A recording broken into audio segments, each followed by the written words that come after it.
Lorsque Dieu est sur le point de te donner quelque chose de grand, lorsque Dieu est sur le point de te donner quelque chose de grand, ce ne sera presque jamais comme tu l'avais imaginé. Ce ne sera pas confortable, ce ne sera pas simple, ce ne sera pas évident. Parce que lorsque Dieu prépare une grande bénédiction, il commence toujours par une grande transformation. Et la transformation n'est jamais douce au début. Écoute-moi attentivement. Le chemin vers la grandeur n'est pas pavé de facilité. Il est pavé de pression. Il est pavé d'incompréhension. Il est pavé de solitude. Il est pavé de nuits où tu te demandes si Dieu est encore avec toi. Mais c'est précisément là, dans cette tension, dans cette obscurité apparente, que Dieu travaille le plus. Lorsque Dieu décide de t'élever, il ne se contente pas de t'élever, il t'élargit. Il élargit ta capacité, il élargit ton caractère, il élargit ta foi. Parce que ce qu'il veut déposer sur ta vie est plus grand que la version actuelle de toi-même. Alors, il commence par te transformer. Et cette transformation ressemble souvent à une perte. Tu remarques que certaines choses te quittent. Des relations changent. Des opportunités disparaissent. Des portes se ferment sans explication. Et tu te demandes, pourquoi tout s'effondre-t-il alors que je prie davantage? Parce que Dieu ne t'enlève pas quelque chose pour te punir. Il enlève pour te préparer. Un arbre qui va porter plus de fruits doit être taillé. Et la taille fait mal. On coupe ce qui semblait encore vivant, on coupe ce qui semblait utile, on coupe ce qui donnait une impression de stabilité. Mais ce que tu appelles perte, Dieu l'appelle préparation. Tu ne peux pas porter un appel plus grand avec une mentalité trop petite. Tu ne peux pas gérer une bénédiction plus lourde avec un caractère fragile. Alors Dieu commence par travailler à l'intérieur. Et l'intérieur est l'endroit le plus invisible. Personne ne voit ta lutte. Personne ne voit les nuits de prière. Personne ne voit les doutes que tu combats. Personne ne voit les décisions silencieuses que tu prends pour rester fidèle malgré la frustration. Mais Dieu les voit. Et chaque moment de fidélité dans l'ombre construit une force que tu ne réalises même pas. Lorsque Dieu prépare quelque chose de grand pour toi, il y aura une saison de tests. Test de patience, test d'endurance, test de foi. Il y aura des moments où tu te sentiras mis de côté. Des moments où d'autres avanceront plus vite. Des moments où tu te demanderas si tu as manqué ta chance. Mais écoute ceci. Dieu ne teste jamais pour détruire. Il teste pour fortifier. Il ne te passe pas par le feu pour te consumer. Il te passe par le feu pour te purifier. L'or ne craint pas le feu. Le feu révèle l'or. Et la pression que tu ressens actuellement est peut-être la preuve que quelque chose de précieux est en train d'émerger. Si tu n'avais aucun potentiel, il n'y aurait aucune pression. Si tu n'avais aucune destinée, il n'y aurait aucune opposition. L'opposition est souvent le signe que tu es proche, très proche. Rappelle-toi David. Avant le trône, il y avait le désert. Avant la couronne, il y avait la poursuite. Avant la reconnaissance, il y avait le rejet. David n'a pas été formé dans le confort du palais, il a été formé dans la solitude du désert. Pourquoi? Parce que le désert révèle ce que le palais peut cacher. Dans le désert, tu apprends à dépendre de Dieu seul. Dans le désert, tu apprends que ta valeur ne vient pas des applaudissements. Dans le désert, tu apprends à combattre sans public. Et lorsque Dieu voit que tu es fidèle dans le désert, il sait que tu seras stable dans le palais. La saison que tu traverses actuellement n'est peut-être pas confortable, mais elle est stratégique. Elle est conçue, elle est mesurée, elle est ciblée. Rien n'est aléatoire. Chaque retard apparent fait partie d'un alignement invisible. Tu regardes autour de toi et tu as l'impression que tout est bloqué. Mais pendant que tu crois être immobile, Dieu déplace des pièces. Il aligne des personnes.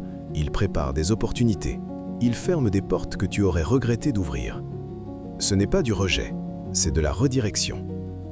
Lorsque Dieu est sur le point de te donner quelque chose de grand, il te rend d'abord inconfortable là où tu es.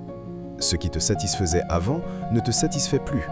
Ce qui te semblait suffisant devient soudain étroit. Il crée en toi une agitation, un désir, une insatisfaction sacrée. Pas une frustration toxique, mais une révélation intérieure. Il y a plus. Plus de profondeur, plus d'impact, plus d'influence, plus de maturité. Et ce plus te pousse à chercher Dieu davantage. La grandeur ne commence pas par l'élévation extérieure, elle commence par une expansion intérieure. Quelque chose en toi change. Tu pries différemment, tu penses différemment, tu discernes différemment. Ce qui était tolérable devient inacceptable. Ce qui était normal devient insuffisant. Parce que Dieu ajuste ton esprit avant d'ajuster ta position.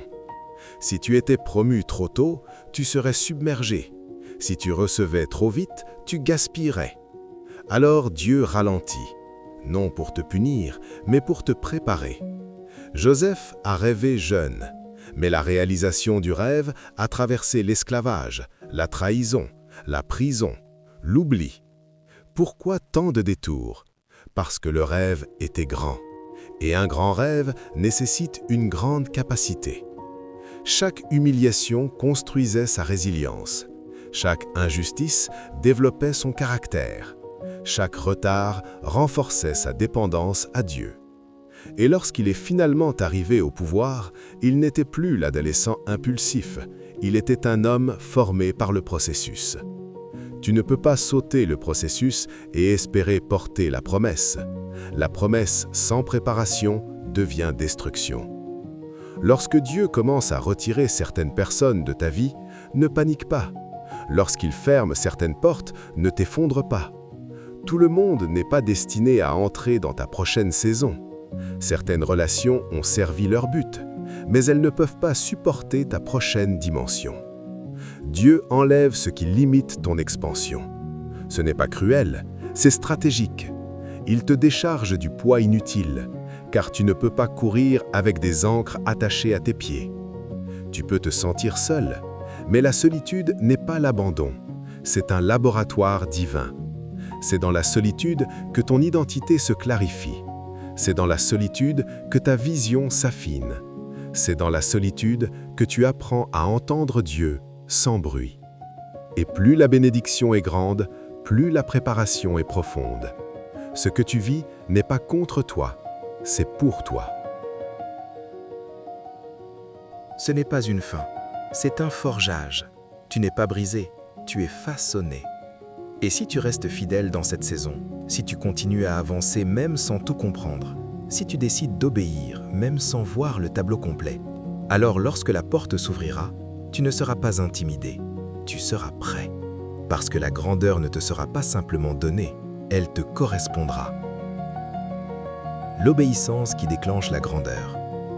Lorsque Dieu est sur le point de te donner quelque chose de grand, il ne te donnera pas d'abord la certitude, il te donnera une instruction. Et cette instruction exigera l'obéissance avant la compréhension. C'est là que beaucoup abandonnent. Parce que nous voulons voir avant d'avancer. Nous voulons comprendre avant d'obéir. Nous voulons la garantie avant de bouger. Mais Dieu fonctionne différemment. Il ne révèle pas le plan détaillé. Il révèle le prochain pas. Abraham n'a pas reçu une carte détaillée. Il a reçu un commandement. Pars. Et c'est tout. Pas l'adresse, pas la distance, pas le timing. Juste pars. Et Abraham est parti. C'est ça la foi. La foi ne dit pas « je comprends ». La foi dit « je fais confiance ». Lorsque Dieu prépare quelque chose d'extraordinaire pour toi, il te demandera de bouger alors que tout semble flou. Il te demandera d'avancer alors que le brouillard est encore épais. Il te demandera de semer alors que tu ne vois encore aucune récolte. Parce que l'obéissance déclenche ce que l'hésitation retarde. Écoute bien ceci. Dieu ne bénit pas l'analyse infinie, il bénit l'action alignée. Tu peux prier pendant des années, mais si tu refuses d'agir lorsque Dieu te parle, tu resteras bloqué. Il y a un moment où la prière doit devenir mouvement, un moment où l'intention doit devenir décision. un moment où la conviction intérieure doit devenir action extérieure. Pierre était dans la barque. La tempête était réelle. Le vent était violent. Et Jésus a dit « Viens ». Ce n'était pas logique, ce n'était pas confortable, ce n'était pas raisonnable. Mais Pierre a mis un pied hors de la barque. Et tant que ses yeux étaient fixés sur Jésus, il marchait. Ce n'est pas l'absence de tempête qui permet les miracles, c'est l'obéissance au milieu de la tempête. Lorsque Dieu est sur le point de t'élever, il te demandera de sortir de la barque. La barque représente la sécurité, la familiarité, le contrôle. Mais les miracles ne se produisent pas dans le confort, ils se produisent dans le courage. Il y a une différence entre attendre Dieu et utiliser Dieu comme excuse pour ne pas agir. Attendre Dieu signifie se préparer activement. Cela signifie être prêt lorsque la porte s'ouvre. Mais beaucoup disent « Je n'ai pas encore reçu le signal parfait ». Non, tu veux l'absence totale de risque. Or, la foi implique toujours un risque. Lorsque Dieu est sur le point de te donner quelque chose de grand, il teste ton niveau d'engagement. Il regarde si tu es prêt à avancer sans garantie. Parce que ce que tu demandes exigera un niveau supérieur de responsabilité. Et Dieu ne confiera jamais une grande bénédiction à une petite détermination. Tu dis que tu veux plus d'influence, plus d'impact, plus d'autorité. Mais es-tu prêt à faire ce que la version plus grande de toi ferait déjà aujourd'hui? La grandeur n'arrive pas d'abord extérieurement, elle commence par une décision intérieure, une décision d'agir différemment, de parler différemment, de penser différemment.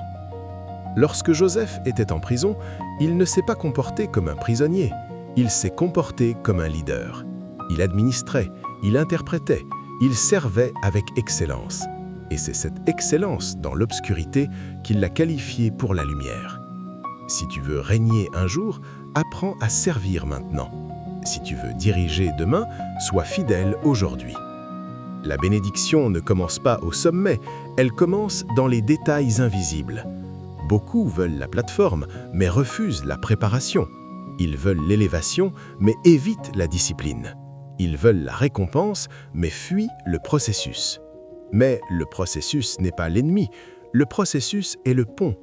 Lorsque Dieu tarde, ce n'est jamais pour torturer, c'est pour aligner. Il aligne ton caractère avec ta destinée. Il aligne ton cœur avec la mission. Il aligne ta patience avec la promotion. Parce que la promotion prématurée est une destruction assurée. Tu peux penser que Dieu est en retard. Mais Dieu n'est jamais en retard. Il est précis. Joseph n'aurait pas pu gouverner l'Égypte à 17 ans. David n'aurait pas pu gérer une nation avant le désert. Même Jésus a attendu 30 ans avant de commencer son ministère. Pourquoi? Parce que la maturité n'est pas négociable. Lorsque Dieu prépare quelque chose de grand, il construit en silence. Et souvent, ce silence est ce qui te perturbe le plus. Tu pries, tu travailles, tu persévères, et rien ne semble bouger. Mais le silence n'est pas l'inactivité. Dans le silence, Dieu positionne. Il assemble des circonstances, il connecte des destinées, il orchestre des rendez-vous divins. Tu vois une pause, Dieu voit une préparation. Et voici la vérité puissante. Plus la bénédiction est grande, plus la préparation est profonde. Un petit appel nécessite une petite préparation. Un grand appel exige un grand façonnage. Tu te plains peut-être de la pression, mais la pression révèle la capacité. Sans pression, pas de diamant. Sans résistance, pas de muscles. Sans désert, pas de roi. Il y a une accélération divine qui suit l'obéissance. Lorsque tu décides enfin d'agir, quelque chose se débloque. Des portes qui semblaient fermées commencent à s'ouvrir. Des connexions apparaissent. Des opportunités émergent. Pas parce que Dieu vient de commencer, mais parce que tu viens de t'aligner. Le ciel répond à l'alignement. Lorsque ta volonté s'aligne avec sa volonté, l'accélération commence. Mais voici l'avertissement. L'hésitation prolongée peut te maintenir dans le même cycle. Pas parce que Dieu t'a oublié, mais parce que tu refuses de bouger. Il y a des saisons où Dieu attend que tu répondes. Tu pries pour un signe, Dieu t'a déjà donné une instruction. Tu cherches la clarté totale, Dieu te demande le prochain pas. Ne confonds pas perfection et direction. Dieu guide en marchant. Il éclaire pendant que tu avances. La lumière ne révèle pas toute la route, elle révèle la prochaine portion. Si tu refuses le premier pas, tu n'auras jamais le second. Lorsque Dieu est sur le point de te donner quelque chose de grand, il observe ton obéissance dans les petites choses, la discipline cachée, la fidélité quotidienne, l'intégrité lorsque personne ne regarde, parce que la grandeur publique est construite par la fidélité privée. Ce que tu fais en secret détermine ce que tu porteras en public. Tu veux voir des portes s'ouvrir? Commence par ouvrir ton cœur à l'obéissance. Tu veux voir l'accélération? Commence par marcher là où Dieu t'a déjà parlé. Ne laisse pas la peur t'immobiliser. La peur crie, la foi agit. La peur analyse, la foi avance. La peur imagine l'échec, la foi anticipe la croissance. Et lorsque tu avances malgré la peur perd son pouvoir. Dieu ne bénit pas la passivité, il bénit le courage, il bénit l'initiative alignée, il bénit ceux qui disent « Je ne comprends pas tout, mais j'obéis quand même », parce que l'obéissance précède toujours l'élévation. La prochaine partie ira plus profond encore. Les saisons de solitude intense, le combat invisible avant la percée. Comment reconnaître que l'accélération divine est proche, le moment prophétique où tout bascule, et la manifestation tangible de la promesse. La solitude, le combat invisible et le moment où tout bascule. Lorsque Dieu est sur le point de te donner quelque chose de grand, il t'emmènera presque toujours dans une saison de solitude. Pas pour te punir, pas pour t'humilier, mais pour t'isoler stratégiquement. Parce que certaines dimensions ne se reçoivent que dans le silence. Il y a des niveaux de clarté qui ne s'obtiennent pas dans le bruit. Des révélations qui ne naissent pas dans la distraction. Des directions qui ne s'entendent pas lorsque tout le reste se tait. Alors Dieu permet parfois que les foules diminuent, les appels se raréfient, les invitations cessent, les applaudissements disparaissent. Et tu te demandes, pourquoi suis-je seul maintenant? Parce que la solitude est un atelier divin. C'est là que Dieu arrache les dépendances invisibles. La dépendance à l'approbation, la dépendance à la validation, la dépendance au regard des autres. Il ne peut pas t'élever si ton identité dépend encore de l'opinion des hommes. Alors, il t'isole pour te renforcer. Moïse a eu le désert, Paul a eu l'Arabie, David a eu les champs et les cavernes, même Jésus a eu le désert avant le ministère public. Le désert n'est pas une erreur de parcours, c'est une chambre de préparation. C'est là que tu apprends que ta valeur ne vient pas des likes, que ton appel ne dépend pas des applaudissements, que ta stabilité ne repose pas sur les circonstances. Dans la solitude, ton oreille devient plus sensible à Dieu.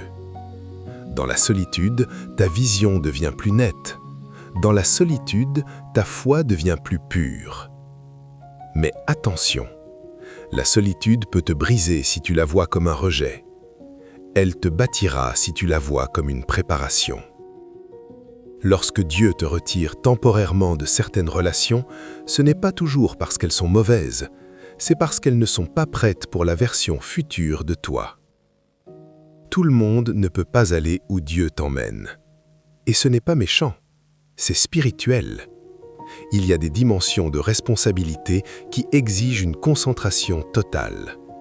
Et Dieu ne partagera pas ta prochaine saison avec ceux qui ne respectent pas ta destinée. Feu. Maintenant, écoute bien ceci. Il y a aussi le combat invisible. Avant toute grande percée, il y a une intensification, une résistance, une pression accrue. Un sentiment que tout devient plus difficile juste avant que tout change. C'est ce que beaucoup ne comprennent pas. Ils pensent que la résistance signifie qu'ils se trompent. Non. Souvent, la résistance signifie que tu es proche. Le voleur ne protège pas une maison vide. L'ennemi n'attaque pas une vie sans impact. Si l'opposition augmente, c'est peut-être que ton influence aussi augmente. Juste avant l'Exode, l'oppression s'est intensifiée. Juste avant la résurrection, la croix. Juste avant la promotion de Joseph, oublié en prison. Juste avant la victoire de David, un géant. Chaque percée majeure est précédée d'une tension maximale. C'est comme une élastique qu'on tire. Plus elle est tendue, plus elle ira loin. Tu te plains peut-être de la tension, mais la tension prépare la propulsion. Quelque chose en toi est en train de se consolider. Ton endurance, ta maturité, ta résistance émotionnelle. Parce que la bénédiction que Dieu prépare ne sera pas fragile. Elle nécessitera une force intérieure capable de résister à la pression extérieure. Voici comment reconnaître que l'accélération est proche. Tu ressens une clarté nouvelle, même au milieu du chaos. Tu ressens une paix étrange, même dans l'incertitude. Tu sais, intérieurement, que quelque chose approche. Tu ne peux pas l'expliquer, mais tu le sens. C'est comme l'air avant un orage. Il y a une atmosphère différente. C'est la préparation à un basculement. Les choses commencent à s'aligner, des conversations inattendues, des connexions improbables, des portes qui s'entr'ouvrent. Subtilement d'abord, mais clairement. Parce que lorsque Dieu décide que le moment est venu, rien ne peut bloquer. Quand le temps de Joseph est arrivé, une nuit a suffi. Une seule nuit. Le prisonnier est devenu gouverneur. Les années de silence se sont transformées en une accélération soudaine. La faveur peut compenser le retard. L'accélération divine peut rattraper les années perdues. Mais l'accélération ne vient qu'après la préparation. Si Joseph avait été promu plus tôt, il aurait manqué de maturité. Si David avait reçu le trône plus jeune, il aurait manqué de profondeur. Dieu ne retarde pas ta bénédiction. Il synchronise ton développement avec ton destin. Et puis, il y a ce moment. Le moment où tout bascule. Le moment où ce qui semblait impossible devient inévitable. Le moment où la porte s'ouvre que personne ne peut fermer. Et tu réalises, la solitude avait du sens. La pression avait un but. La lenteur était stratégique. Tout faisait partie d'un plan. Mais si tu avais abandonné à mi-chemin, tu n'aurais jamais vu la manifestation. C'est pourquoi la persévérance est cruciale. Beaucoup prient pour la bénédiction. Peu persévèrent assez longtemps pour la recevoir. La distance entre la promesse et la manifestation s'appelle le processus. Et dans le processus, ta décision quotidienne compte plus que ton émotion. Tu ne peux pas vivre à haute intensité émotionnelle tous les jours, mais tu peux choisir la fidélité tous les jours. C'est la fidélité constante qui déclenche l'élévation soudaine. Lorsque Dieu est sur le point de te donner quelque chose de grand, tu n'auras pas besoin de forcer les portes. Tu n'auras pas besoin de convaincre tout le monde. Tu n'auras pas besoin de manipuler les circonstances. La faveur parlera pour toi. Ce qui devait résister cédera. Ce qui devait se bloquer s'ouvrira. Ce qui devait tarder s'accélérera. Mais n'oublie jamais ceci. La grandeur reçue doit être portée avec humilité. Parce que si tu oublies le désert, tu ne survivras pas au palais. Si tu oublies la solitude, tu seras dépendant des foules. Si tu oublies la pression, tu deviendras fragile face aux critiques. La préparation est aussi importante que la promotion. Et si tu es dans cette saison maintenant, si tu ressens la solitude, si tu ressens la pression, si tu ressens la tension, ne te décourage pas. Tu n'es pas puni, tu es façonné. Tu n'es pas oublié, tu es préparé. Tu n'es pas retardé, tu es positionné. Et lorsque le moment viendra, tu ne demanderas plus « Pourquoi cela m'est-il arrivé ?» Tu diras « Merci Seigneur pour chaque étape. » La discipline, la responsabilité et le crescendo final. Lorsque Dieu est sur le point de te donner quelque chose de grand, la dernière préparation se fait dans ton esprit, parce que ce que tu portes dans ta tête déterminera combien de temps tu porteras ce que Dieu place dans tes mains. La bénédiction ne détruit personne, c'est l'absence de discipline qui détruit. Beaucoup prient pour l'élévation, mais ne prient pas pour la stabilité. Ils veulent la plateforme, mais négligent le caractère.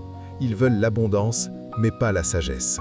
Et pourtant, ce n'est pas recevoir qui est difficile, c'est conserver, c'est gérer, c'est rester humble quand tout le monde t'applaudit. Avant que Dieu ne te confie davantage, il observe comment tu gères peu. Pas seulement financièrement, mais émotionnellement.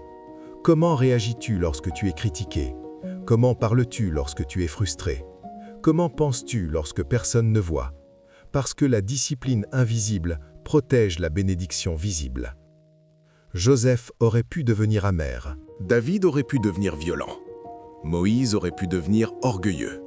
Mais ce qui est sécurisé leur appel n'était pas seulement la faveur, c'était la maturité.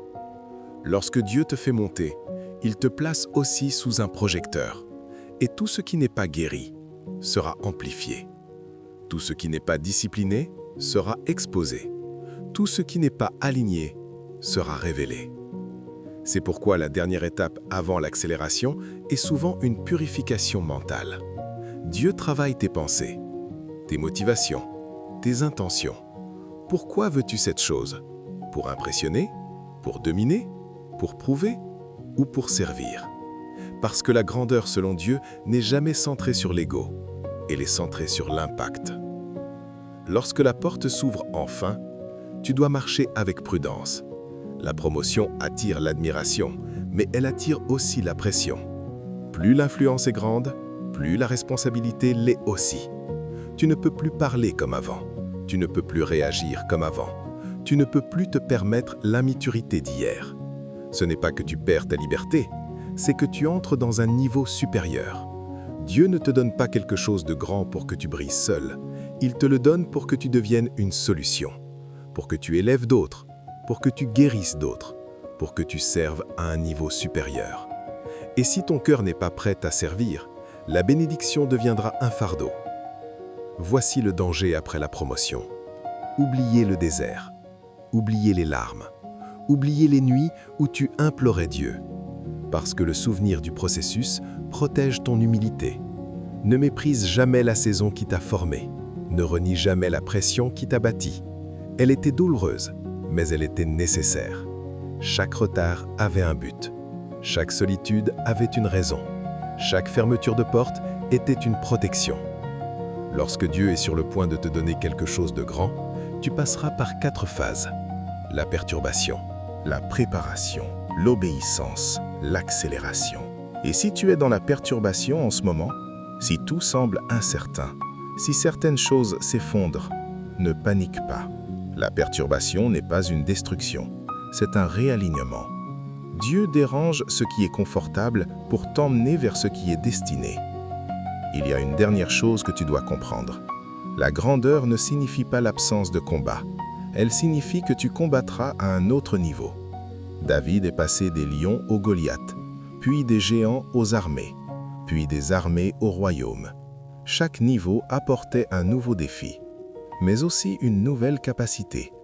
Dieu ne t'élève jamais sans augmenter en toi la capacité correspondante. Tu ne seras pas dépassé, tu seras équipé. Tu ne seras pas écrasé, tu seras renforcé, parce que la même main qui t'a préparé te soutiendra. Et maintenant, écoute ceci attentivement. Si tu ressens la pression, c'est peut-être que l'expansion commence. Si tu ressens la solitude, c'est peut-être que la concentration s'aiguise. Si tu ressens le combat, c'est peut-être que la percée est proche. Ne confonds pas transition et destruction. Ne confonds pas silence et abandon. Ne confonds pas délai et refus. Dieu ne te refuse pas, il te façonne. Le moment viendra, le téléphone sonnera, la porte s'ouvrira, la confirmation arrivera, et ce qui semblait impossible paraîtra soudain inévitable. Et tu comprendras enfin, le processus n'était pas contre moi, il travaillait pour moi. La solitude n'était pas un rejet, elle était une école. La pression n'était pas une malédiction, elle était un entraînement. Lorsque Dieu te donnera quelque chose de grand, tu ne trembleras pas, parce que tu auras déjà survécu à plus dur que la promotion. Tu ne seras pas intimidé, parce que tu auras déjà été formé dans des saisons invisibles. Tu ne seras pas instable, parce que tes fondations auront été creusées profondément, et ce que Dieu établit reste. Alors si tu es dans la tempête, si tu es dans l'attente, si tu es dans la tension, tiens bon, ne lâche pas, ne recule pas, ne te compromets pas, continue d'obéir, continue de croire, continue d'avancer. Parce que lorsque Dieu est au point de te donner quelque chose de grand, il s'assure d'abord que tu es devenu quelqu'un de grand. Et lorsque la bénédiction arrivera, tu ne la porteras pas avec peur, tu la porteras avec grâce, avec sagesse, avec force et avec une gratitude née du feu.